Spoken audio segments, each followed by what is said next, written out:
Okay, I'm getting back to the recipe for Singapore Mai Fun. I want to preface this by apologizing. It was my ignorant misunderstanding that chili powder was an ingredient in every recipe for Singapore Mai Fun noodles, and I'm incorrect. It has a hot and spicy flavor in every case of itself. So it could be the curry powder, it could be chili powder. The heat seasoning is not always the same. Combines with soy sauce, and it depends on the chef who makes it. So I'm not very well skilled in wok cooking or Chinese cooking. I just love Asian food, so I apologize for that. I thought that this is the main ingredient. Besides, I thought it was chili and curry. I guess I said before, I can't handle hot spicy foods, but I really can't, but I like some, and that's a very bad way to be, because most people who like that kind of food can deal with an excessive amount, and that wouldn't happen to be me. Anyway, so I'm sorry I got interrupted by a phone call. I forgot to turn off my phone, and I've decided that I'm simply not going to do anything but start over my voice videos. This is just what I'm going to call them if I get interrupted by a phone call from now on. So that's how it'll be. I'm being more than extremely informal. So I'll go on with reading this page. We're up to, I ended accidentally with the part about the curry seasoning. I'm glad we went through that, though, because I'm not clear, as I'm suggesting, on what the heat proponent ingredients are for this recipe, and I would hate it to recommend that somebody would take it at my advice when I really don't know enough to be suggesting about the density of the heat and the inclusions of what kind of heat spices are in this recipe ordinarily. But this is a really excellent one. I can tell that much. I can tell, and it's made with curry. So the ingredient breakdown. Mai Fun noodles. You will need a high-quality thin rice noodle known as Mai Fun noodles. He recommends Tiger brand. And the protein that you can use to add is char siu, which is Chinese pork, shrimp, and egg. And these are the typical kind of proteins that you would add to Singapore Mai Fun recipes. Kind of vegetables. A ground of mixed crunchy vegetables will be added in this Mai Fun stir fry to add layers of texture and also balance of the flavors. He uses bean sprouts, scallion, red onion, bell pepper, and Napa cabbage. The curry powder. The curry powder is a must-have seasoning for Singapore Mai Fun. It gives a great taste and also a lovely yellow color. For the curry, golden curry, including powder and paste, is highly recommended since it contains a large amount of turmeric powder, thus giving a golden color to the final dish. So he's saying that you have to have curry powder for this, whether you add other heat seasonings or not. Light soy sauce. Light soy sauce can give the dish a lovely savory base. Sesame oil can add some naughty flavor to Singapore Mai Fun. Okay, so once again, what's Mai Fun? Mai Fun is a very thin noodle made from rice, which is often sold in dried form.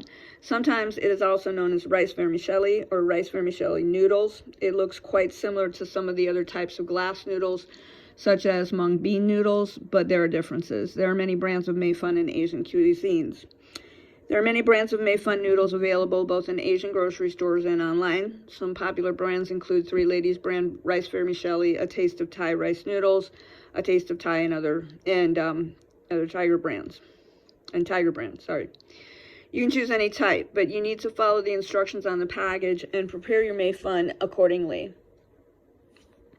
The Tiger brand, which is his favorite brand, is a Taiwanese brand.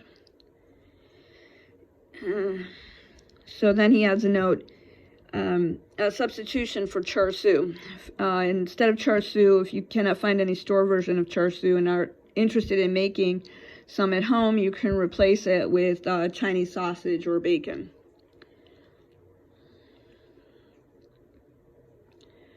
It's kind of hard to find char siu sometimes if you're not actually going to an Asian grocery store. Can understand. And I think H Mart is probably the easiest one to get to anywhere. But if you, like I say, you could online search almost anything and probably find an Asian market in your area that can get you together with the ingredients that you need if you're going to make like some Asian food at home. So how to make Singapore Mai Fun. First, let's outline the steps. Soak the Mai Fun noodle, and then you can prepare all the side ingredients and proteins during the soaking time. Then pan fry the egg pancake, saute the proteins, fry the garlic and red onion, add the rice noodles, and add the curry powder. Then mix in all of the other side ingredients. That's just the preface. So how to prepare the actual Mai Fun noodles. Soak the Mai Fun in cold water and follow the time on the back of the package. Then completely, when the time's up, completely drain out the water. If you're not very good at frying chow Mai Fun, you can cut them into sections with scissors. He also suggests, if you don't have time to soak the Mai Fun ahead of time, you can choose to soak them in hot water for, should be at least 60 degrees centigrade or above, for around 2 minutes. And that makes them very, very soft, and it, it's obviously very fast. Next thing you're going to be doing, my page is stuck. I'm having the worst luck today. Fry the egg. Whisk the egg liquid in a very small pinch of salt, and then add some oil to a pan, and then add the egg liquid in. Spread the egg around the bottom of the pan to form an egg pancake, and then roll it up and cut it up into shreds after you've rolled it up. A simpler way to pan fry the egg is to pan fry the egg and then break it up into small little pieces to make the shredded egg. But doing it the first way makes a better uniform shape. It's like a sliced egg omelet. Okay, then you want to fry the shrimp. Heat up around 1 tablespoon of oil in a wok over medium fire. Add shrimp to fry for around 10 to 20 seconds until it's aromatic. Then transfer the shrimp out of the pan. Fry the garlic and the red onions. Then place oil in the pan. Fry the garlic and red onions until aromatic. And okay, then we're going to add the noodles in and season it. Then place the rice noodles in and add the curry powder and continue frying for a half a minute. Then add in all the vegetables, the Napa cabbage, bean sprouts, and red bell peppers, and fry those for 20 seconds. Then you're going to add either your char siu or your shrimp. So the protein is added at the end because it's pre-cooked. So your char siu or your shrimp is pre-cooked and you just put it in. Add the shredded egg omelet that you had aside, add the light soy sauce, add the salt, add the sesame oil, and mix it all together. This should be delicious. So you're stir frying basically all your ingredients, one thing at a time, the way he taught you. And pretty much you're done. So he gives reheating suggestions at the end. I believe that in most cases you don't need to reheat Singapore noodles, but if you do have leftovers, you can reheat them in the microwave or with a wok on the stove. To reheat in the microwave, transfer the desired amount of the Singapore Mai Fun to a microwave-safe dish and sprinkle some water to avoid the noodles from drying out. Then microwave for 1 to 2 minutes until heated through and stirring halfway in between. To reheat on the stove top, add a little bit of oil to a wok or skillet over medium-high heat. And then add the Singapore Mai Fun and stir fry for a few minutes until heated through, adding a splash of water or chicken broth if the noodles seem dry. Make sure to stir constantly to prevent the noodles from sticking to the pan. Okay, so that's reheat. He recommends that there are other kinds of delicious noodles that you could find recipes for. Dan Dan noodles, of course, Lanzu noodles, Biang Biang noodles. In case you don't want to get too bored with the Mai Fun, which I understand can become a rut after a while.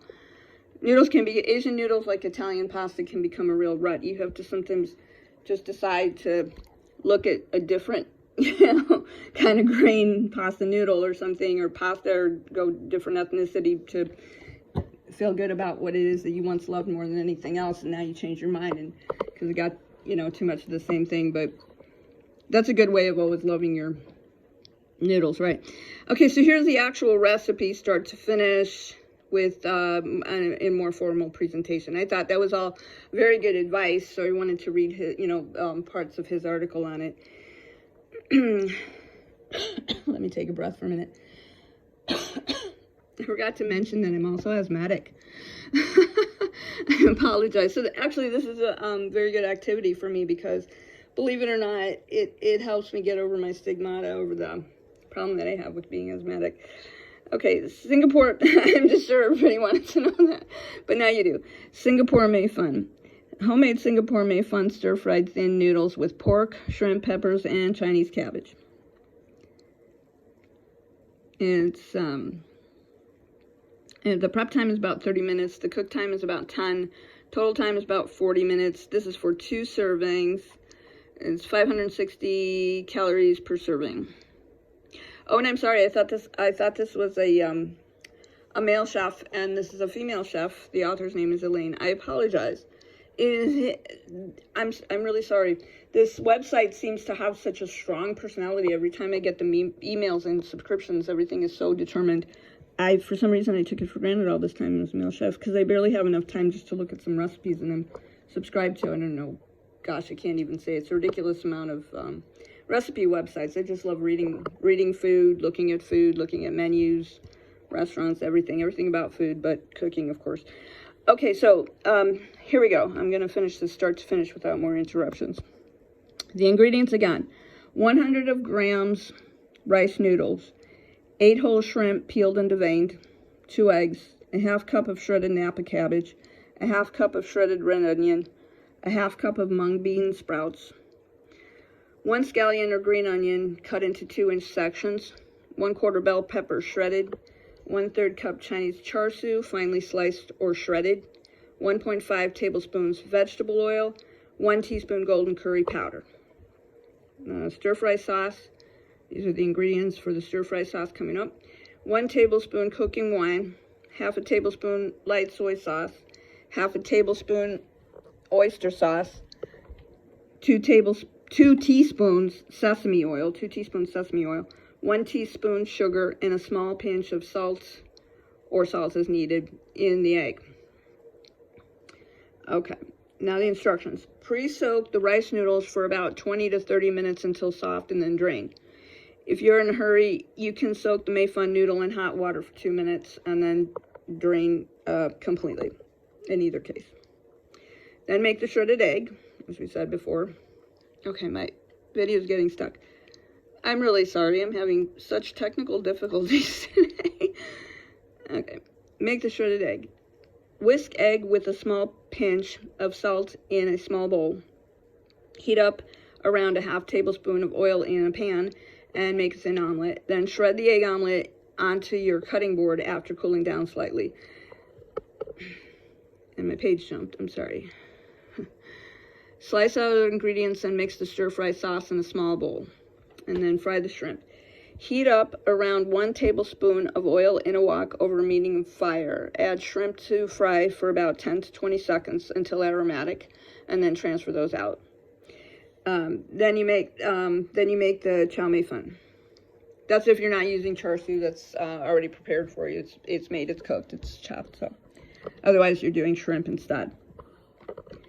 Make the chow Mai Fun. Add oil in a wok and fry garlic and red onion until aromatic. Then add the rice noodles. Fry for around 1 minute. Use a chopstick or a trunner to move the Mai Fun to make sure they are evenly heated. I don't know what a trunner is, but a chopstick. Add sugar, curry powder, light soy sauce, oyster sauce, and then pour the cooking wine along the edges of the wok. Add Napa cabbage, mung bean sprouts, and bell peppers in. Fry for another 1 minute. Add char siu and shrimp. Oh, I guess we're adding char siu and shrimp. I thought it was an either or. Okay, so better, it's loaded, mix well. Add shredded egg omelet and scallions in sections and optionally sesame oil. Fry for another 20 seconds or so until it is hot and fiery. Transfer out and serve hot. And then here's some notes. Since both soy sauce and oyster sauce contain salt, I spare using salt in this recipe. For any reason you need to cut or reduce any of the ingredients, increase the salt amount accordingly. Please test with a small batch firstly, as chow mein fun or the rice noodles need frying practice. If you're trying to make a large batch, make sure you get a larger wok and use a stronger fire. So the nutrition on this is 560 calories. This is 2 servings, so per serving, 560 calories per serving, 56 grams of carbs, 22 grams of protein, 27 grams of fat, 13 grams of saturated fat, 334 milligrams of cholesterol, 1,538 milligrams of sodium, 458 milligrams of potassium, 4 grams of fiber, 6 grams of sugar, 58 and 75, I don't know what IU ratings are, vitamin A, and 18.2 milligrams of vitamin C, 167 milligrams of calcium, and 3.7 milligrams of iron. I think it's important that you know what your nutritional value is, you know, especially with all the sodium that you find in like recipes and menus and, you know, just things that you buy. I always check nutritional value of anything, whether I decide to eat it or not based on it. So if they're offering it, I think it's better to review it. So as I thought, this takes up about, you know, basically 15-minute or more voice video, right? I'm having trouble saying that because I just decided that's what it is. I'm looking at this. I've seen this recipe before on this website. It's lion's head meatballs. This is an amazing recipe from this website. I'm just looking it over for a minute and make this an extra long recipe voice video. Let's see. Maybe I'll just try it. My voice is getting worse, but lion's head meatballs. I won't read any other parts of it. Lion's head meatball is a large Chinese meatballs from the Huaiyang cuisine. Okay, someplace in China. The ingredients are bok choy, water for simmering. That's one part of the ingredients. And then for the meatballs, 300 grams of minced pork, either hand chopped or store-bought. That's around 2.5 cups. A half cup of chopped lotus root, 3 dashes of white pepper, 2 slices of ginger, 1 tablespoon light soy sauce, 1 tablespoon oyster sauce, 1/8 teaspoon salt, 1 tablespoon cornstarch. And then for braising the meatballs, 2 tablespoons of vegetable cooking oil, 2 scallions, 1 star anise, A-N-I-S-E, anise, 1 thumb of ginger, 2 tablespoons of light soy sauce, 2 teaspoons of dark soy sauce, 1 tablespoon of oyster sauce, 2 dashes of white pepper, 1.5 tablespoons of rock sugar, that's around 20 grams, they say, and a half tablespoon of cornstarch. I know all these ingredients are very easy to find at any Asian grocery store. They sound a little bit out of place in a regular Western, North American grocery store, but otherwise, it's too easy to find an Asian grocery store with anything that's mainstream for any Asian recipe. So I don't feel embarrassed suggesting it. Okay, now to make the meatballs, in a large mixing bowl, combine 300 grams of minced pork with a 70 to 30 meat to fat ratio, a tablespoon of soy sauce. So that's some pretty easy pork to find, 70 to 30 fat. Shouldn't be too hard. A tablespoon of soy sauce, 1/8 of a teaspoon of salt, a teaspoon of oyster sauce, 3 dashes of ground black pepper, and 50 grams of chopped lotus root. Crack in a whole large egg. Use your hands, mix together in one direction until the mixture becomes paste-like, and then continue to use your hands. Put on food-safe plastic or rubber gloves before getting in there. You can find those on Amazon. They have food gloves on Amazon. They're not very expensive. Take your time with this step to ensure that the meat will absorb all the liquid. The combination contains a lot of liquid, which is fine. Its major goal is to aid in the soft and moist texture of the meatballs. Constantly mix in one direction with mixing minced meat. A properly combined mixture will allow us to achieve the desired juicy texture of the meatball. Next, add a tablespoon of cornstarch. Mix the cornstarch thoroughly into the mixture. Again, take your time in combining the ingredients until the minced meat mixture is completely sticky and light in color. You can also use the smash against method. There's a video for each recipe on this site, but I'm sorry, I shouldn't have read that part because I can't explain the smash against method. Sorry. Check the viscosity of the minced meat mixture. The result should be sticky, very soft, a bit jiggly, and slightly firm. The right texture will ensure that the meatball will not fall apart when boiled at a hot temperature later on. That's pretty typical consistency for any kind of pork fatty or fatty meatball. Yeah, it has a 30% ratio of fat. It has to be very sticky and still have like a soft, jiggly, exactly like, and firm consistency. That's good advice for anything that has that much fat in its meat containment for, having been mixed with other things. Now that the mixture is finished, we can set it aside and prepare to form the meatballs. Prepare a glass platter to place the formed meatballs on. Scoop a tablespoon of meat mixture into the palm of your hand and roll it using your hands into a ball. It should be about 5 centimeters in diameter. Next, bring water to a boil. Then carefully lower the meatballs into the boiling water, adding as many as comfortable, making sure not to overcrowd them. We're blanching the meatballs in hot water to harden the surface of the ball and maintain its shape. Leave them to simmer for about 10 minutes over low fire to firm up. Don't let the water boil while the meatballs are simmering. Make sure there's just enough water to cover the meatballs. Then, braising the lion's head meatball. When they're fully cooked, remove the meatballs from the pot and set aside. It should look a bit pale. Reserve 600 milliliters of the cooking water for use later. Prepare your aromatics. Break or slice a centimeter thick ginger. Peel and then slice into thin slices. Cut 1 stalk of spring onion into short 1 1/2 to 2 inch lengths. In a separate pan, heat up 2 tablespoons of vegetable oil. Saute the spring onions, ginger, and 1 whole star anise, A-N-I-S-E, until fragrant.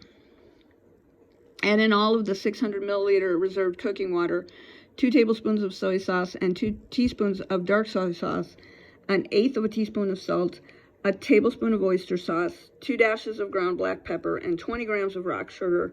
Stir to combine, and then bring the mixture to a boil.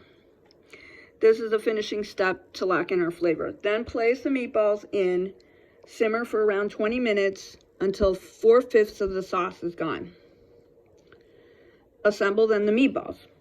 Blanch the bok choy in the remaining boiling water in the pot with a teaspoon of vegetable oil and a small pinch of salt to create a shiny sheen and to keep the green color.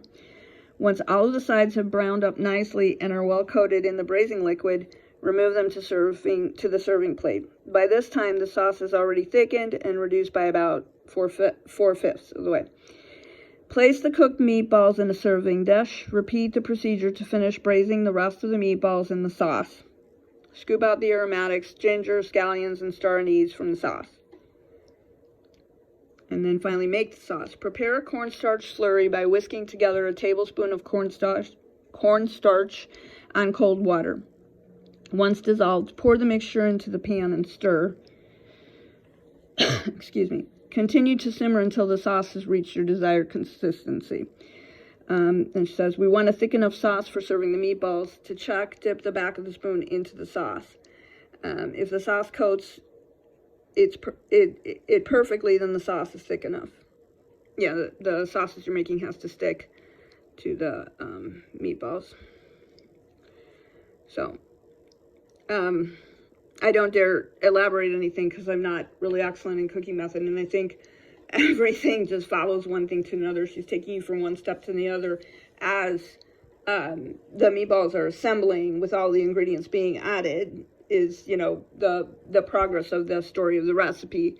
So, nutrition, I'm just going to keep reading this as pictures. So beautiful. 125 calories per serving. I forgot to read the serving information. This makes 4 servings, and it's 125 calories per serving. It's pretty nice. 13 grams of carbs, 2 grams of protein, 8 grams of fat, 1 gram of saturated fat, 4 grams of polyunsaturated fat, 2 grams of mono unsaturated fat, 0.1 gram of trans fat, 10-20 milligrams of sodium, 49 milligrams of potassium. It has relatively very little salt for, you know, it's usually restaurant quality Chinese food. 1 gram fiber, 6 grams sugar, 61 IU vitamin A, 1 milligram vitamin C, 13 milligrams calcium, and 1 milligram of iron. That's all pretty excellent nutrition. It's a very good dish. And then, so that's 1 meatball per person. Pretty nice with some Singapore noodles. I don't know if everybody would like Singapore noodles and lion's hide meatballs. I'm not really as picky as other people are. They might be just the wrong kind of combination. I'm not suggesting I know anything about it. So to reheat it, if you have leftovers, steaming is the best way of reheating the lion's head meatballs, but you need to make sure they are covered, otherwise the water drop may influence the taste and texture. These meatballs stir and reheat well. Store leftover meatballs, whether alone or in a sauce, in a closed container for up to 5 days in the fridge. To reheat, simply heat a saucepan over low fire or pop it into the microwave on low heat for a few minutes. Pretty simple. Alternatively, cooked meatballs can be frozen. Freeze in a freezer bag for up to 2 months. Frozen meatballs can be thawed in the refrigerator overnight or reheated directly from the freezer. Reheat the meatballs in a simmering sauce or in a heated oven for 10 to 15 minutes. You can also triple the quality of this recipe and place ready-made meatballs on a baking sheet in a single layer to freeze. If you have the shelf space, they will freeze well for up to a month. When you're ready to serve them up, put them overnight in the fridge and follow the steps above to finish the cooking. Cool. What to serve with. It is a savory dish full of flavor. Our favorite way to serve it with steamed rice and partner with smashed cucumber salad. The savory sauce can go well with the steamed rice, making each grain full of flavor and to taste. Yeah, so, you know, you're thinking something much more plain than Singapore noodles. But, I mean, if you're really looking for a power-packed kind of meal with noodles, the combination there is interesting. I don't know. I don't mind cross engendering ethnic cuisine. So, you know, like just a regular roll of Western white bread on the meatballs, and then the noodles on the side with some more bread. It's a fetish not to eat that much bread and starch and say so, but with the fact that you're eating fatty pork meatballs, it's a nice full meal. Okay, well, this was the end of that. I'm sorry I had to interrupt the beginning of it.